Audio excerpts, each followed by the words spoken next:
Welcome this afternoon. I'm excited to be here. I want to tell you right up front, I have no graphs. I have no charts. Where'd that guy go? He already left. Oh, there he is. And I have no accent like he does. Could you pick up that accent that he had? I thought that was cool. So, will the real pig farmer please stand up? We want to know you. Did you guys know that consumers really want to know who you are, what you do, how you do it? Do you believe that? How many of you who believe that, raise your hands? A few of you. They do.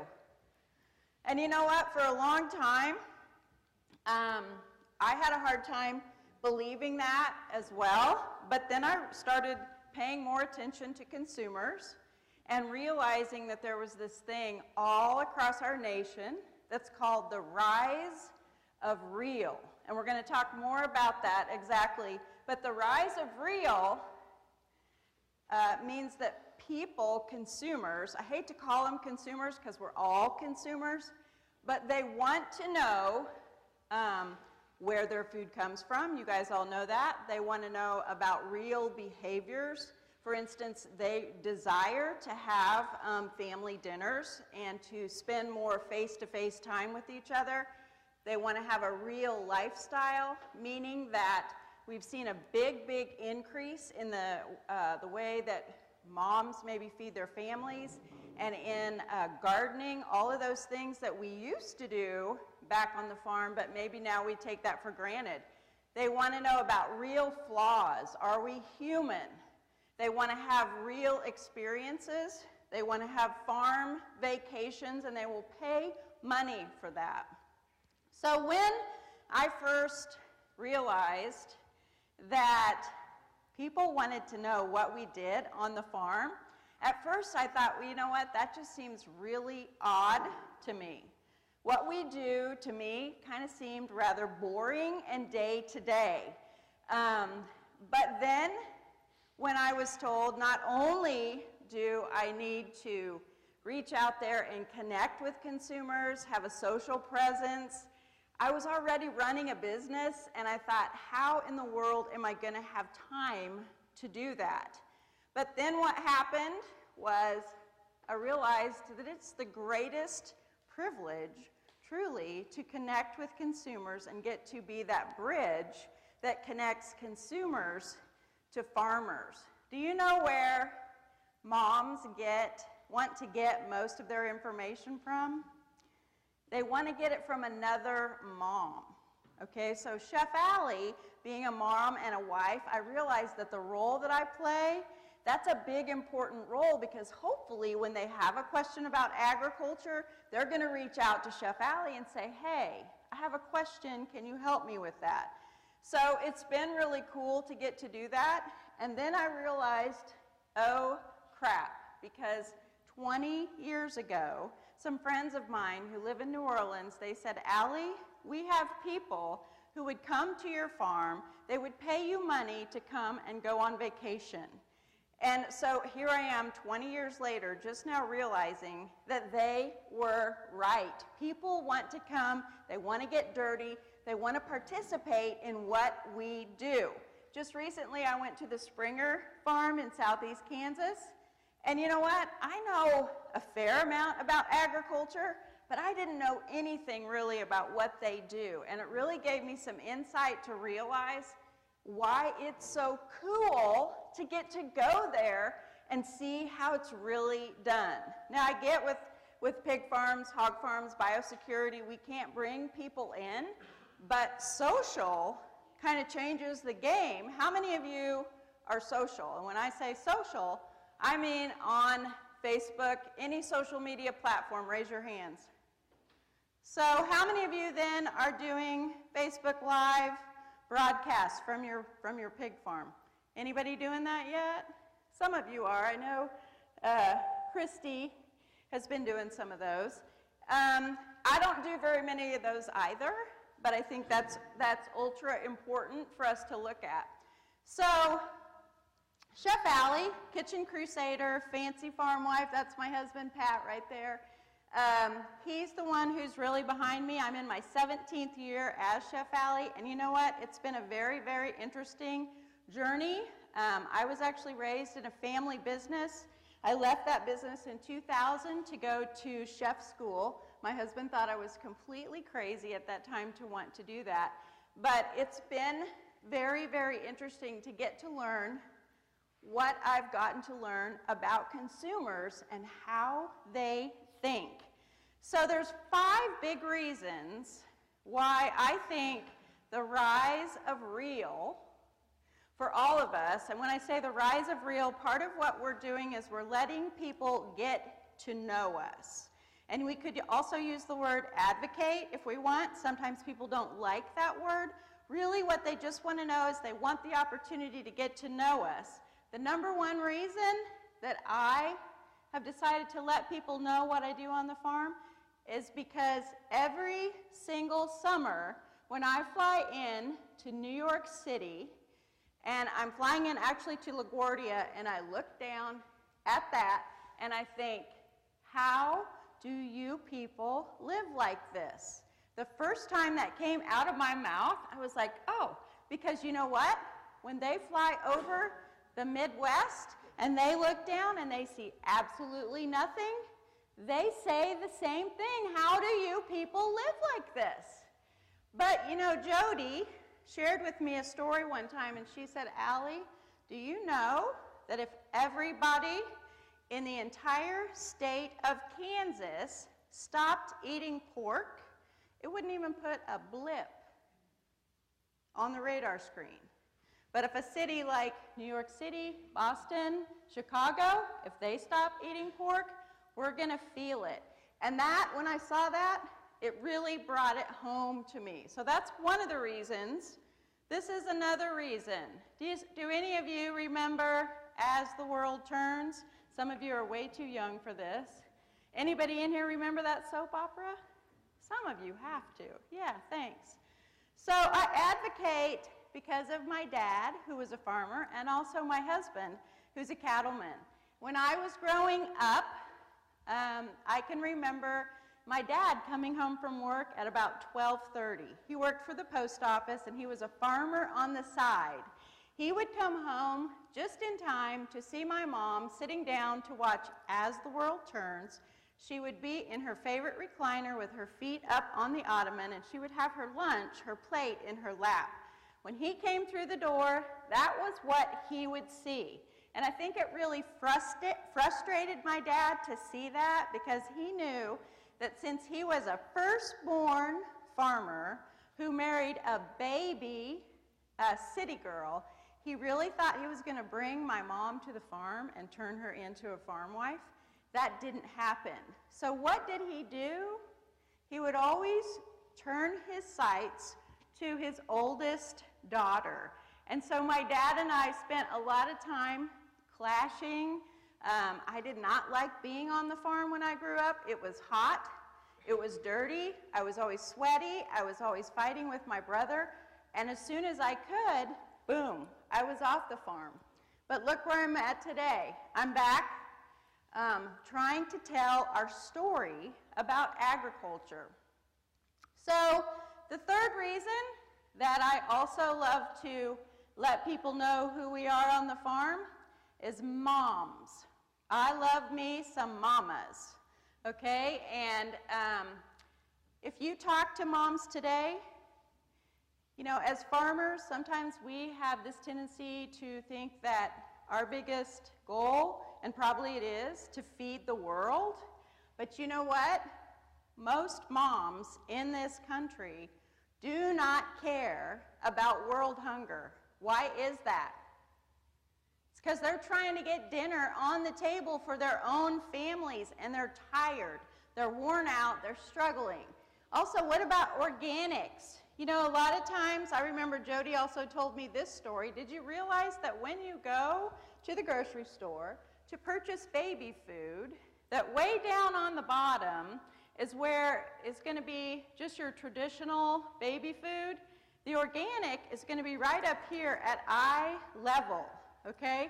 So who's going to want to bend down every time and fish back in there to get the baby food that's shoved back in. Isn't it just easier to buy the organic, even though at that point it's only 10 cents more per package? The only problem with that, as a mom, once she starts feeding organic to her children at the baby food level, suddenly when they get older, she starts feeling guilty if she's not feeding it to them all throughout their life. So you see kind of how we can get started up into these things. And I love to help moms because I feel like they're tired, they're exhausted, they just need some support. Oh, the fourth reason is we live in a very wacky world.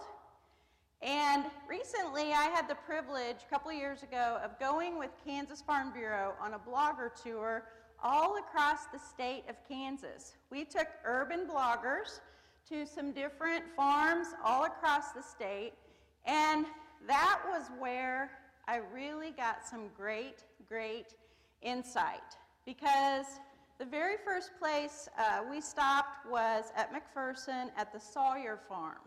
And of course, one of the bloggers wanted to know what an implant looks like that we put into an ear. So I remember Derek Sawyer put one in his hand and he held it out, and she was looking at it, and she was looking at him, and she was looking at it, and she just would not believe him. And I saw this look come over her face, and so I just asked her, tell me, what are you thinking? She said, how can it be that small? Because what do consumers think about typically when they're thinking about implants? Something much bigger than that. So my point in that is, it's easy once you get with them and you start realizing how they come to some of these conclusions, we really can't blame them. Maybe as farmers, we haven't always done the best job at being open to them. Part of that's out of fear. Part of that's out of just being busy. You know, sometimes we just don't have time. The other thing that happened on that tour was when we were out west at McCarty Dairy. Another blogger was looking at the cows and looking at the baby calves. And again, I saw this look come over her face, and I said, tell me what you're thinking. And by then, it's getting pretty interesting because I just wanted to know. I'm always so curious. Why do you think certain things? And she said, those cows, they have calves. I said, yeah. She said, that's what makes them have milk. I said, yes. She said, I never knew that. She said, I thought that's why we gave hormones, or that they gave hormones to cows, was to make their milk come in. And I said, is there a certain reason you would think that? And she said, yes. A friend of mine just adopted a baby. She wanted to nurse that baby, so guess what the doctor gave her? Hormones to make her milk come in so she could nurse that baby. So once you start spending a little bit of time with them and you get to the level where they'll trust you, you can start to see how they kind of come to some of these crazy conclusions. The other thing is, I think this is a really neat statistic. In 1950, 25% of the U.S. population lived alone. Okay? Wait, was that 1950? No, excuse me. In 1980, 25% of the U.S. population lived alone. In 2010, that percentage went up to 50%. Why does that matter? Because when we live alone, what do we typically have in our home? We get a pet. We become pet-centric, and pretty soon we can't look at livestock the same way. We want to look at livestock the same way we look at our pets. And so I think that's really interesting, because that all plays into how consumers think, how they come to these conclusions. So consumers are very complicated. As you can see, they care about three things: themselves, themselves, themselves.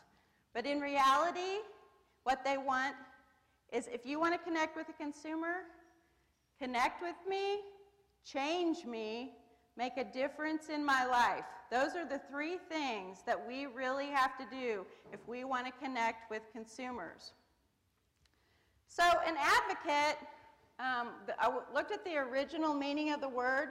It means to summon or call to one's aid.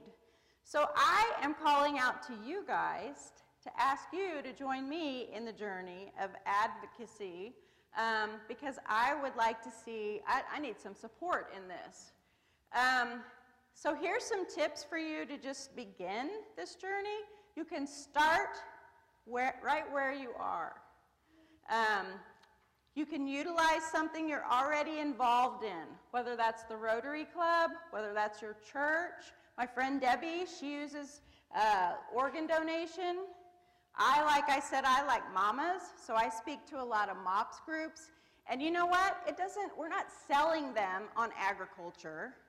We're just giving them the opportunity to form a relationship with us so that when they have that question, they will come to you and seek you out, okay? You don't have to do anything different. You don't have to sell them.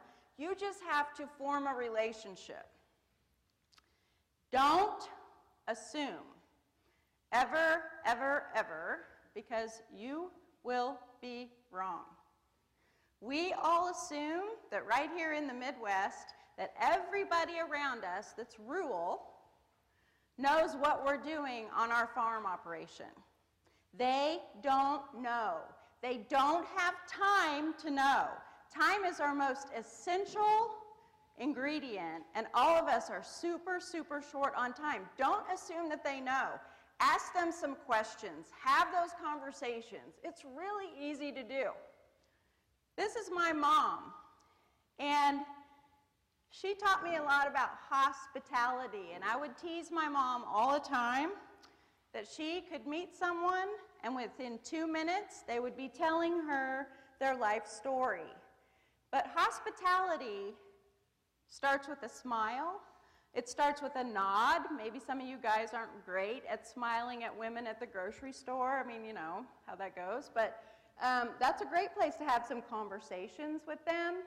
But from a smile comes a conversation. From a conversation, and we take this so for granted, but from a conversation comes a relationship, and from a relationship comes what? That's how we build trust. It's only once we have their trust that we get to go any further in business with them. So, are you guys asking questions to understand, or are you doing maybe like I do, where you're only listening in order to respond? I do that a lot to my husband. I'm not really listening when we're arguing. Maybe I'm not listening as good as I should be because I just want to hurry up and get my 2 cents in. But really asking those questions so that we can understand where they're coming from. Maybe we need to understand better what they're struggling with. Anybody in here a celiac? Anybody? A lot of consumers are struggling with dietary issues, and sometimes they get so caught up in that makes them a little bit crazy, a little bit wacky. But sometimes we just have to take time and listen to them before we respond. This is where the conversation, it can get pretty crazy out there with all of the things that consumers have questions on. And they do have questions. So it's really good if we can be informed on those issues and those buzzwords, so that if somebody approaches you, you can have an informed conversation with them. Does that mean that you have to know everything? No, it doesn't. We're not trying to be an expert, but it just means that they want to be able to approach you And if you don't know, you can say, I don't know, but I'll find out the answer for you. And also, when somebody's having an issue with some of the things that we do in farming, that is the very best time to put a face to it, because when we can put a face to things and we can have those conversations with people, that's what makes it personal. And when we make it personal, that's what makes a difference for a lot of consumers, especially moms. What do moms want? What do they really want for their families? You know, we talk a lot about the movable middle, and those are the consumers, those are the moms that are right here. The majority of people are what we call the movable middle. Moms want to know that their food is safe, that it's nutritious, and they can afford it. That's what the majority of moms want to know and want to do. We can give them that. Here's a great way to let people know you. Figure out a problem that consumers have, and then provide a solution. This is what I do all the time.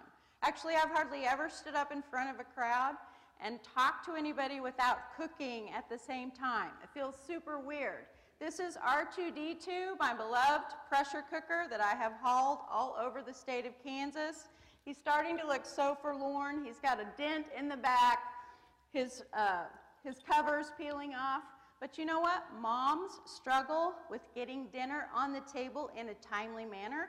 So this has worked really, really well for me to be able to connect with them, because I can help give them a solution. We can do this in so many ways. So, say what? I can't remember what this slide was for. To tell you the truth. Oh, I do too, remember. How many of you have asked your kids what's being said at school? Have any of you asked what's coming up at school? What are you talking about? What are the kids saying? You'll learn two things if you ask your kids.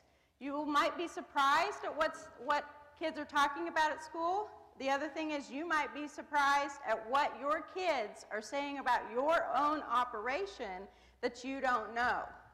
So asking those questions, important. What about this? Picture perfect. Do we have to be picture perfect when it comes to consumers? Do you think that we do? I'm asking you. Are you afraid if everything's not picture perfect? Are you afraid to let them see for fear you're going to get a wacko that comes after you? Maybe.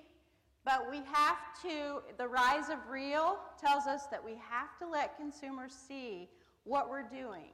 You know, recently, that picture of my mom passed away 5 days ago, and I posted about how I was struggling with it. The things that I'm struggling with that I post on social media or that I just share with people in general, those are the things that people really relate to. Because you know what? We're all struggling, and if we say we're not, that's a big fat lie. It's a big lie. So, being a resource for people, that's one of my favorite things as Chef Alli. I want to be your resource. If you have a question about cooking, I want to help you. If you have a question about farming, I want to help you. I don't pretend to be an expert. I just say, come to me. Please come to me when you have a question, because if I don't know the answer, and it's most of the time I won't know the answer, but I'll find it for you. So why in the world does all of this matter? Why am I standing up here telling you guys about this? Notice what's on that plate. It's not pork, but the reason I put that on that plate is because as a teacher, the number one thing that consumers want to learn how to make is that right there. Fried chicken. This is why it matters, is because all of us come together at the dinner plate. All of us. Whether you're a rancher, a farmer, a processor, a consumer, a chef, it doesn't matter, just a mom. This is where we all come together, and this is why it matters. 10 years ago, I was almost in divorce court because I knew a lot of things about my husband. But you know what was wrong with that? We can know all we want. But until we move from knowing over here to understanding, and that means I had to get behind my husband's eyes. I had to suck it up and say, you know what? I've got to figure you out because I do not want to go to divorce court. It's the same way with consumers. We can know about them, but until we move over here to understand them, and then what's after that? It takes a while, but then we embrace them. And some of them are the biggest pains in the butt I have ever met. But that's just kind of how it is. So the bottom line is this, and this is why it really, really matters, is I want to help you guys keep our family farms in the family. And that's why we've got to start telling our story. It's being told. We want to be the ones who get to tell it. Oh, I thought I had one more slide. Sorry. So I want to help you with that. I want to help you tell your story. I want you to help me tell my story. Only 2% of us in this country are farmers. I know you guys all know that. But we've got to start coming together, and I think that we are coming together to work together in agriculture. You guys are so quiet. Questions? Any questions about consumers? Any questions about cooking? You know, one way that is good to learn about social media and just being social in general, find somebody, I did this with Jody, find somebody who can't do something that you can do. Jody doesn't like to cook.